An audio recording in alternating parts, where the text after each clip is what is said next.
because everybody has their own self-interest, we know that conflict is going to be endemic in organizations, and that's what we're going to talk about next. We often talk about it at the level of teams, but we can also see it without considering that as part of the structure. Many times at the top of the organization, you end up with some very achievement-oriented, assertive people who are in conflict in part because they're all after that ultimate top spot of CEO. So conflict is going to be an important topic, and in part because it has the potential to give us some positive outcomes. It also has the potential to give us some negative ones. So if we have a definition, a disagreement through which two or more parties perceive some sort of threat to their interests or needs or concerns.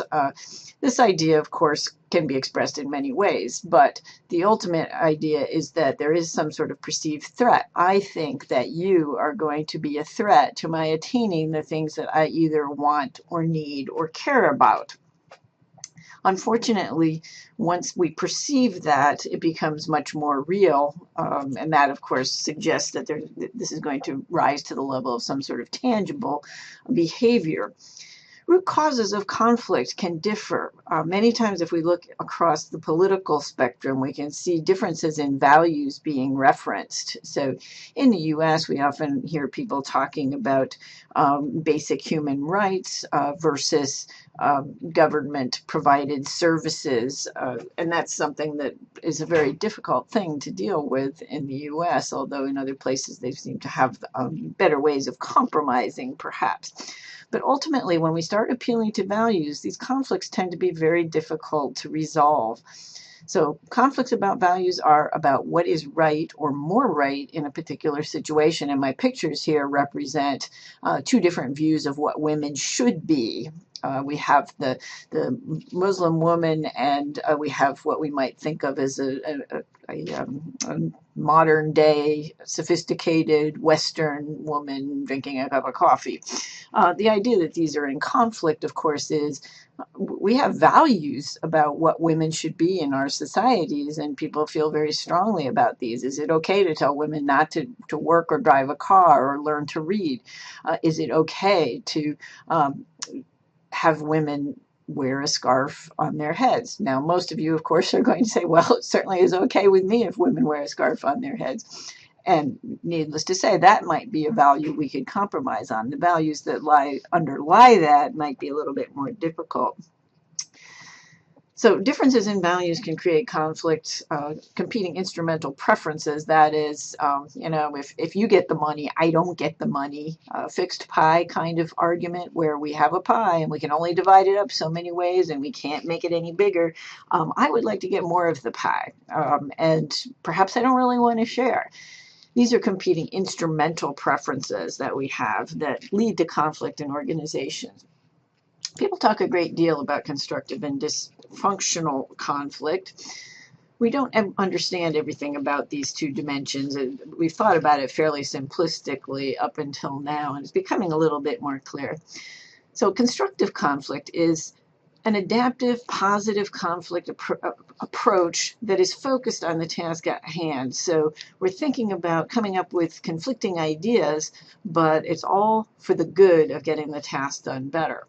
Dysfunctional conflict tends to focus around personal differences, emotions, issues that are unhealthy, destructive disagreement.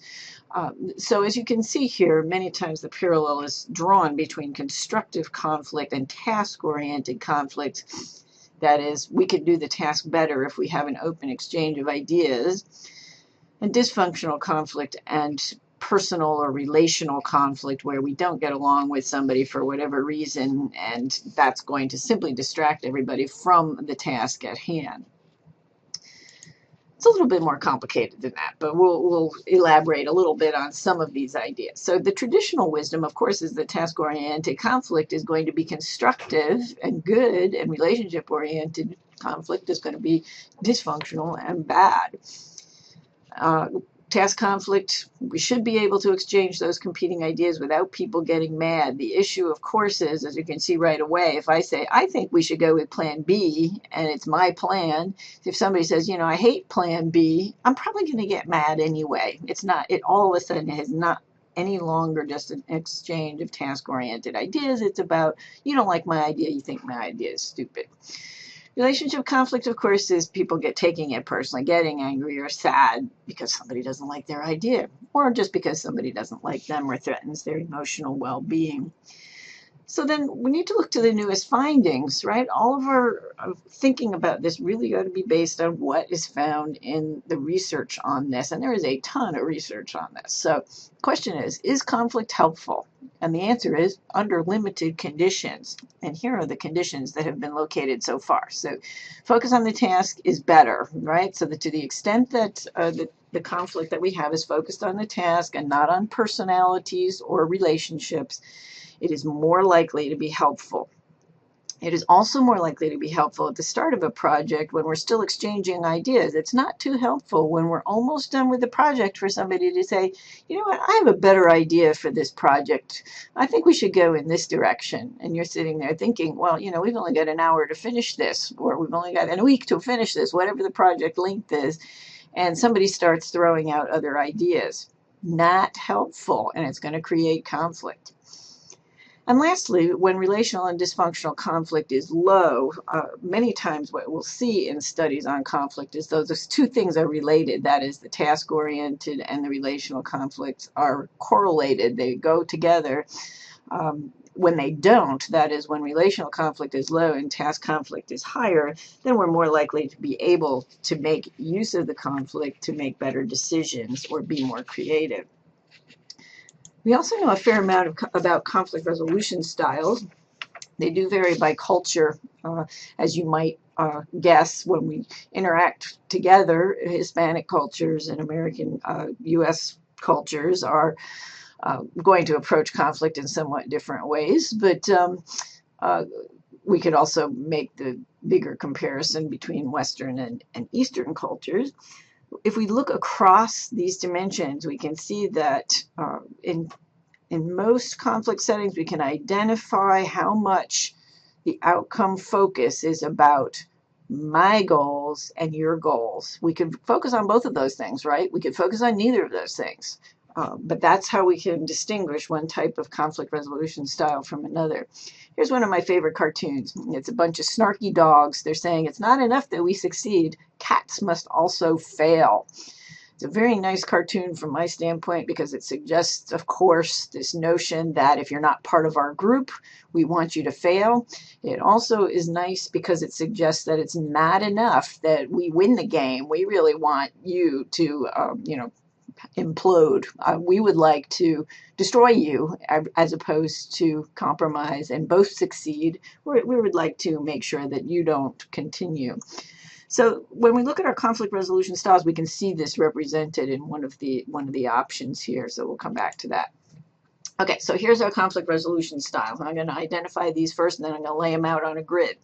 So avoiding a conflict, I'm not going to look for achieving my outcomes. I'm not going to worry about your outcomes. I'm simply going to stay out of the way of the conflict and hope that I don't have to deal with it.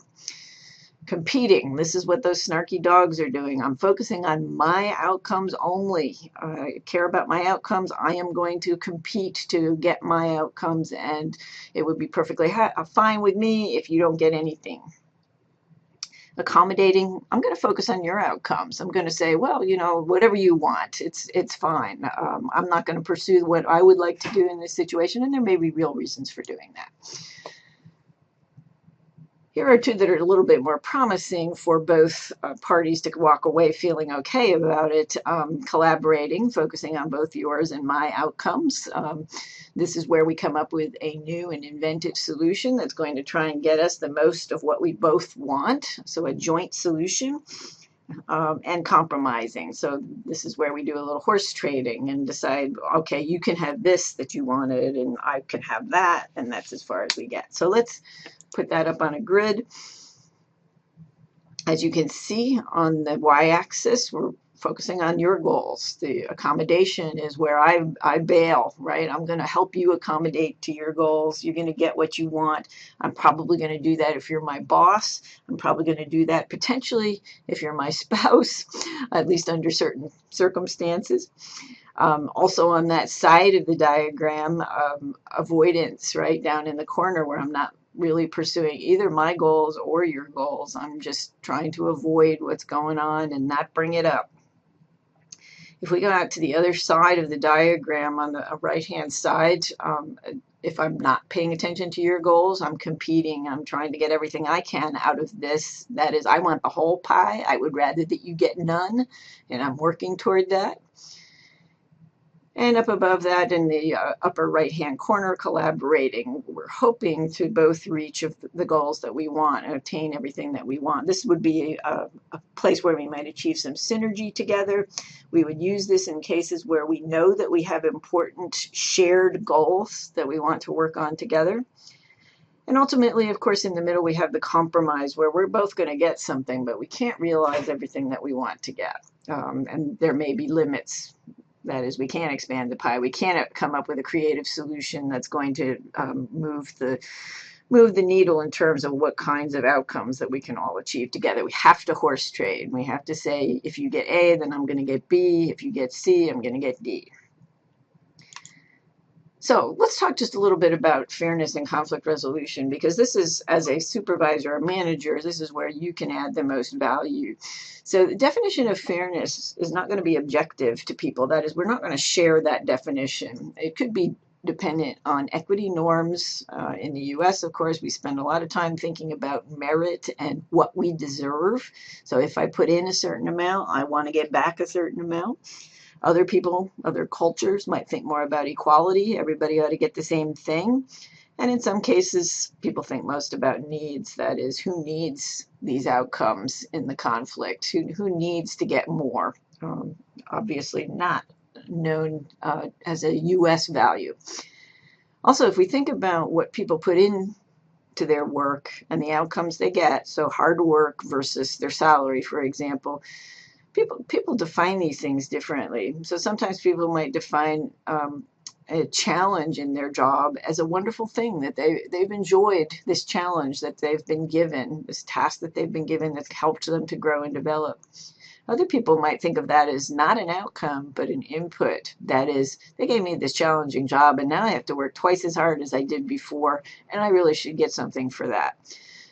So it's a little bit hard as a supervisor to have a clear perception of how people are going to see those inputs and outcomes and whether it seems like people are being treated fairly or not.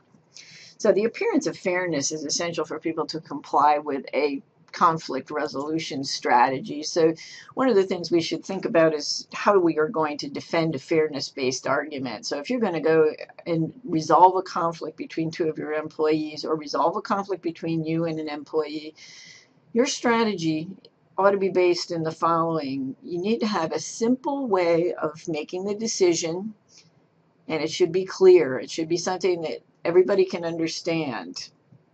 And it ought to have some justifiability to it. So if you're going to be talking to somebody about the fact that they did not get a promotion and Trevor got the promotion instead.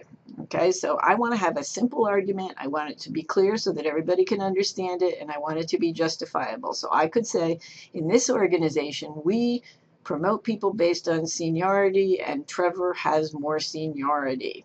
That's clear, it's simple, and we have a rule. The next two sets, right? Consensus. Everybody agrees that we have this rule. They don't have to believe that this is how we should do things, but they must believe that we have this rule, that we're going to promote people based on seniority. And lastly, I got to use it every time. That is, every time it comes up, I've got to promote the person with seniority. So that's generality. If I don't do that, then of course people are going to see that I'm inconsistent and that I'm not following my own rules. And ultimately, they're not going to buy the fairness of my conflict resolution.